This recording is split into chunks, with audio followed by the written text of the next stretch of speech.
그 일본 제국주의 시대의 기득권 세력들이 그 6.25 전쟁 이후에도 우리나라의 지배계층을 차지하고 있는 거죠.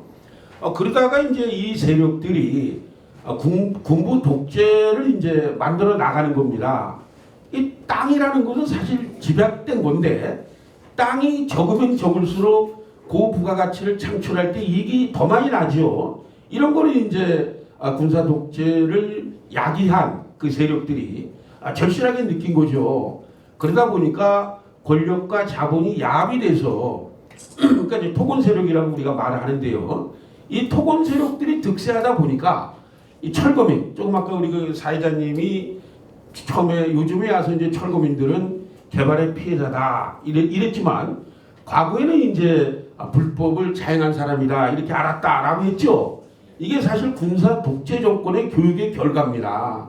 이런 게 안타깝다는 거예요. 그러니까 말은 이제 일본 제국주의가 청산돼야 된다 그러면서 실제 행동에 못 옮기듯이 부동산 투기는 해서는 안 되거든요. 왜냐하면 땅과 집 문제는 우리 그 하나님 말씀처럼 아주 소중한 겁니다. 주거의 문제로만 이걸 다뤄야 되는데 이 땅과 집을 돈을 버는 수단으로 생각하면서 우리 사회는 삐뚤어지기 시작한 겁니다. 그리고 이것을 전혀 반성하거나 바꾸려고 하지 않고 그 권력을 유지하려고 하는 세력들이 바로 이 철거민들을 개발의 장애물이다 이렇게 매도하면서 마치 자신들의 어떤 부를 유지하기 위한 수단으로 개발지역의 주민들의 권익을 침해하고 또 개발지역 주민들의 소중한 땅과 집을 소유할 수 있는 이런 권리를 박탈하면서 주거권을 침해하고 있다 이런 생각을 갖습니다. 그래서 지금 그 주제는 무겁지만 그러나 제가 아주 심각한데 너무 또 심각한 얘기를 심각하게만 할 수 없잖아요, 그죠? 그래서 사실 그 애써 좀 웃음을 좀 지어보려고 합니다. 그래서 이 땅과 집 문제는 지금 돌이킬 수 없는 중요한 문제입니다. 우리나라가 잘 되려면 일본 잔재가 청산돼야 되고 6.25 때 뭐 우리나라 군인이든 북한 군인이든 미군이든 이렇게 그 군인들에게 죽은 우리 그 양민들 100만이 넘는다고 그러죠. 이 양민들의 문제를 해결하지 않고서는 우리나라가 잘 될 수가 없습니다. 그 뒤로 군사 독재 정권 때 만든 이 땅과 집 문제 이거를 해결을 하려면 이런 시대 정신이 좀 필요하다 이런 생각으로 오늘 그 토크쇼 시작에 말씀을 드렸습니다. 네, 그 제가 지금 땅 문제, 집 문제에 지금 한국 사회 현실에 대해서 여쭤봤는데 좀 뭐랄까 좀 근본적인 문제를 말씀하려 하시면서 이제 일제 잔재 청산, 그 다음에 6.25 전쟁, 그 다음에 군사 독재 문제들이 있다. 그 위에는 토지나 주택의 문제 외에도 뭐 양민들의 문제도 있다. 이렇게 지금 답변을 해주셨거든요. 네. 네. 근데 뭐 원래 활동하시는 영역이 철거민들과 함께 하시는 영역이다 보니까 처음부터 철거민 얘기가 먼저 나오게 됐는데요. 좀 더 본질적으로 땅과 주택에 대한 얘기를 좀 더 해주셨으면 좋겠는데요. 그러니까 저는 뭐 그 제국주의가 결국 그 주거권 침해 아닙니까? 그러니까 강자가 약자의 모든 것을 박탈하는 게 침략이고 그 침략을 제국주의가 한 거죠. 그러니까 결국 일본 제국주의가 우리를 침탈한 거 아닙니까? 근데 이거에 대해서 민족사적으로 지금 해결이 안 되고 있거든요. 심지어 일본 제국주의에 부역한 사람들이 아직도 땅거리고 살고 있다는 거죠. 그러니까 이 땅에 대한 문제는 아주 중요한 게 인간의 주거의 문제다. 그러니까 인간이 사는데 땅이 필요하다. 이렇게 인식을 해야 되는데 일본 제국주의의 땅을 강제로 침탈하면서 자기들의 이익을 도모해왔죠. 이것이 6.25 이후로 군사 독재 정권 때 땅을 소유한 사람들의 가치 이것만 위해서 지금까지 해왔다. 이걸 얘기하는 거죠. 그러니까 철거민은 바로 그 힘은 없지만 그러나 천부적으로 이 땅에 살면서 노동의 가치라는 게 그런 거 아닙니까? 자기가 일정 정도 하루를 벌든 한 달을 벌든 주거의 문제도 해결이 돼야 되거든요. 노동의 가치로. 근데 이 노동의 가치든 모든 주거의 가치를 바로 이 토지를 독점하는 세력들이 변질을 시켰다는 거죠. 그러니까 변질을 시키다 보니까 아무리 내가 노력을 해도 자기가 살 수 있는 주거 공간을 확보를 못하는 거예요. 그래서 이제 본질을 제가 얘기하는 겁니다. 그러니까 철거민의 문제를 얘기하기에 앞서서 이런 본질을 얘기한 다음에 이제 철거민에 대한 얘기가 좀 나와야 되지 않겠냐 이런 생각을 갖습니다. 네, hin현사회 연구위원이신 박창조 목사님께서 또 하실 말씀 있으신 것 같습니다. 방금 이호승 대표님이 잘 짚어주신 그 친일 청산과 이제 땅 문제, 집 문제에 대해서 제가 한 가지 그 보충 의견을 좀 말씀드리겠습니다. 그러니까 그 하나의 물건의 하나의 소유권을 이렇게 규정하는 일물 일권의 그 근대적 토지 소유권이 확립된 것은 1910년대 그 토지조사 사업부터였습니다. 그러니까 그 전까지 일제강점기 이전까지 토지에 대한 권리는 세 가지 권리가 중첩된 형태였습니다. 그러니까 토지에 대한 왕의 권리, 그리고 지주의 권리, 소작인의 권리, 이 세 가지 권리가 모두 보장이 되는 그 상황에서 일제에 의해서 이제 토지조사 사업이 강제로 실행되면서 토지에 대한 지주의 권리만 그러니까 일물에 대한 일권 오직 지주의 권리만 절대적이고 배타적으로 이제 확립이 됐던 것이죠. 그러면 이제 제가 이제 이 말씀을 드리는 것은 우리 시대에 이제 그 세입자 또 혹은 강제 철거 지역의 이제 문제를 자세히 보면 뭐 주택 그 철거든 아니면은 상가 철거든 이제 그 세입자의 권리가 이제 철저히 이제 유린되고 있는 것이죠.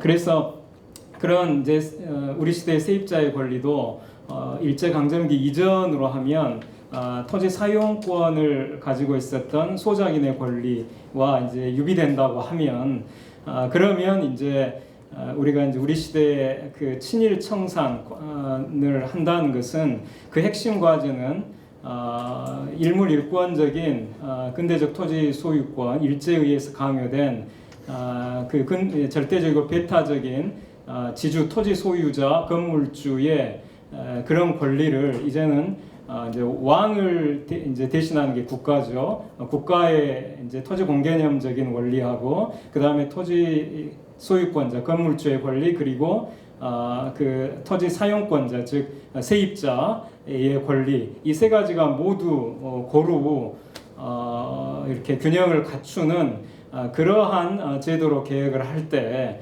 비로소 친일 청산의 핵심 과제인 그 토지조사 사업에서 강요된 그러한 토지 사유제의 문제를 해결하는 것이다 이렇게 볼 수 있습니다. 그래서 방금 이제 이호승 대표님 잘 짚어주신 부분을 제가 짧게 보충드렸습니다. 네, 그렇다면 지금 이제 지적하신 것은 지금 일제 시대 때부터 소급이 된다. 그러니까 1910년도부터 소급이 되니까 벌써 올해가 2016년이니까 100년이 넘은 지금 우리가 제도 질서 안에 있는 거잖아요. 근데 지금은 우리가 에둘러서 토건 세력이라고 하는 그런 집단이 지금 이제 토지와 주택 문제를 좌지우지하고 있고요. 그 다음에 많은 중산층들 같은 경우에 토지나 주택을 소유를 하는 게 자산을 축적하고 자기가 갖고 있는 자산을 증식시키는 아주 좋은 것이라고 좀 어째 보면 여기 우리끼리 얘기로는 착각하면서 살고 있는 거거든요. 그리고 그게 진리다라고 하는 어떤 대의를 만들어서 어떤 면에서는 토지나 주택에 대한 지금 현재 제도를 정당하다고 이렇게 판단하게 만드는 것 같습니다. 그러니까 그게 착시 현상일 수 있죠. 예를 들면은 60년대, 70년대에 이제 도시 산업화 과정에서 많은 그 시골 분들이 도시로 올라올 수밖에 없었죠. 왜냐하면 농사져 갖고 살 수 있는 길이 없었고 실질적으로 그 도시 주변에 70년대에 엄청나게 몰렸죠. 그러다 보니까는 주택 문제라든지 또 산업 시설을 하면서 당시에 그 군사 정권에서 가치, 그러니까 사람의 가치를 생각했다면 그런 그 이런 문제가 발생되지 않았겠죠. 그런데 이제 그때 당시에 그 주택 정책을 책임지는 사람들은 빨리 집을 지을 필요가 있었고 빨리 공장을 지을 필요가 있는 거죠. 그러다 보니까 토지 관련 법을 만들 때 강제 조항을 넣은 겁니다. 네. 그러니까 실질적으로 오늘 쟁점이 땅과 그리고 집인데 네. 이 땅과 그리고 집을 누가 소유하느냐 그 소유권을 그러니까 이 소유권을 바로 개발 독재 세력들이 자기네들이 독점할 수 있도록 만들었다 이 얘기죠. 그러니까 일반 국민들은 개발 지역에 들어가면 그냥 돈을 버는 줄 알아요. 하지만 그게 아니라는 거죠. 그러니까 개발이 되면은 그 가치를 물질적으로만 환산하게 되어 있습니다. 그리고 그 물건, 그러니까 물질과 물건의 가치를 소유권자들은 저항할 수가 없어요. 그러니까 가옥주가 됐든 특히 세입자들은 뭐 전혀 그 주거권이라는 말도 함부로 할 수 없는 거죠. 그러니까 70년대에 그런 기조대로 가치를 아주 그냥 그렇게 만들어 버린 겁니다. 그러니까 내가 내 땅을 갖고 있으면 자본주의 사회에서 가치에 대한 평가가 제대로 받아야 되죠. 근데 이제 개발 지역이라고 이제 법률상으로 찍히게 되면 그 가치에 대해서 아무런 저항권이 없습니다. 네. 그래서 이제 이런 지금 문제가 우리나라에 이제 대두된 거고, 특히 그 세입자들의 어떤 주거권, 그러니까 이제 오갈 데 없는 사람들의 계층에 대해서 뭐 법률적으로나 철학적으로나 아무것도 없는 거죠. 그러니까 70년대, 80년대에 그 개발 지역의 세입자들을 도왔던 분들이 주로 누굽니까? 목사님, 신부님, 또 그 대학가에서 그 정말 그 없는 사람들을 위하는 빈민운동가 이런 분들이 도운 거거든요. 근데 사실은 가장 필요한 그 개발 지역의 주거 약자들, 세입자들은 누가 도와야 됩니까? 정부가 도와야 되거든요.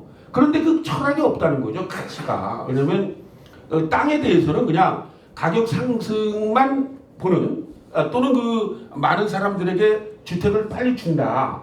이걸로 이제 가치 기준을 삼았기 때문에 이런 문제가 발생된